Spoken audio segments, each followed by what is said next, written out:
Hello friends, అందరికీ welcome to సినీస్ kitchen. ఈరోజు అయితే వంకాయ రొయ్యలు టమాటా రెసిపీతో అయితే మీ ముందుకు వచ్చేసానండి. చెప్పాను కదా లాంగ్ వీడియో అయితే అప్లోడ్ చేస్తానని. ప్రిపేర్ అయిపోయింది. రొయ్యలు అయితే నేను కేజీ తీసుకున్నాను. వాటిని అయితే ఒలుచుకుంటే మనకైతే హాఫ్ కేజీ వస్తాయన్నమాట. ఇలా అయితే పసుపు ఉప్పు వేసి చాలా నీట్గా అయితే క్లీన్ చేసి పెట్టేసుకున్నానండి. నెక్స్ట్ అయితే ప్యాన్లో ఆయిల్ వేసుకొని ఉల్లిపాయలు పచ్చిమిర్చి కరివేపాకు అయితే గోల్డెన్ కలర్ వచ్చేలాగా అయితే ఫ్రై చేసుకోవాలి. చూడండి, ఈ విధంగా అయితే ఆయిల్ అయితే కొంచెం మరీ ఏమీ ఎక్కువేం అవసరం లేదు. ఎటువంటి మసాలాలు లేకుండా చేసుకునే కర్రీ అండి. మన అమ్మమ్మల కాలం నాటి కర్రీ అనమాట. మా నానమ్మ అమ్మమ్మ బాగా వండేవారండి ఈ కర్రీ అయితే. చూడండి, ఈ విధంగా అయితే ఉల్లిపాయలు ఇదిగోండి కొంచెం ఫ్రై అయ్యాక రొయ్యలు అయితే ఇందులో యాడ్ చేసేసుకోవాలి. ఇలా రొయ్యలు యాడ్ చేసుకున్నాక మనం మూత పెట్టేయాలన్నమాట. అప్పుడు ఏంటంటే అందులోంచి వాటర్ అయితే మనకి వస్తాయి కదా రొయ్యల్లోంచి, అందులోనే ఈ రొయ్యలు కుక్ అయ్యేలాగా కాసేపు అయితే మూత పెట్టుకొని అయితే ఈ విధంగా అయితే పెట్టుకోవాలండి. కొద్దిసేపు ఒక 2 మినిట్స్ 3 మినిట్స్ అయితే సరిపోతుంది. చూడండి, ఈ విధంగా వాటర్ అంతా ఎగిరిపోయేలాగా అయితే ఈ విధంగా మూత పెట్టి కుక్ చేసుకోవాలి. అప్పట్లో ఏంటంటే మనకి డైరెక్ట్గా మనం ప్రాన్స్ తీసుకొచ్చి ఫ్రై చేసుకొని తినేసేంత ఉండేది కాదు కదా మన పెద్దవాళ్ళకి. అందులో ఏదో ఒక వెజిటేబుల్ యాడ్ చేసుకుంటేనే ఫ్యామిలీ అంతటికి కర్రీ సరిపోతుందన్నమాట.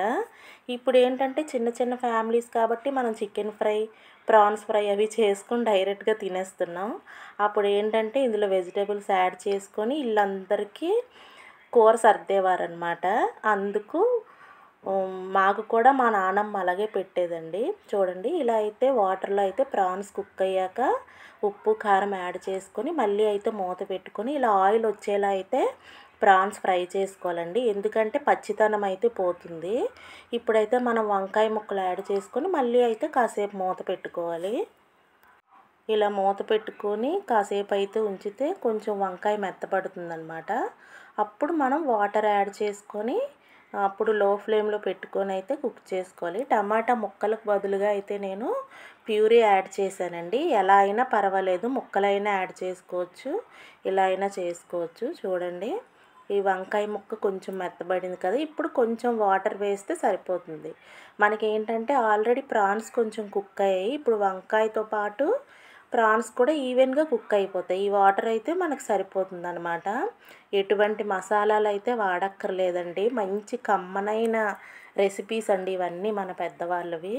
చూడండి, ఇలా అయితే వంకాయలు ఉడికిపోయాక గరిటెతో అయితే చక్కగా మెదిపేసుకొని సరిపోతుంది. మనకు ప్రాన్స్ ఎలాగా చిదిగిపోతాయనే భయం ఉండదు కాబట్టి వంకాయని మనం చక్కగా ఇలా మెదిపేసుకొని కొత్తిమీరతో అయితే ఫైనల్గా గార్నిష్ చేసేసుకోవడమేనండి. ఏ మసాలా అవసరం లేకుండా అద్భుతమైన కమ్మనైన కూర అయితే మనకు తయారైపోతుంది. మీరు కూడా ట్రై చేయండి తెలియని వాళ్ళైతే. నా ఛానల్ అయితే ప్లీజ్ సబ్స్క్రైబ్ చేసుకోండి, లైక్ చేయండి, షేర్ చేయండి ప్లీజ్ ఫ్రెండ్స్. ఇలాంటి రెసిపీలతో అయితే నేను మళ్ళీ మీ ముందుకు వస్తాను. Bye friends.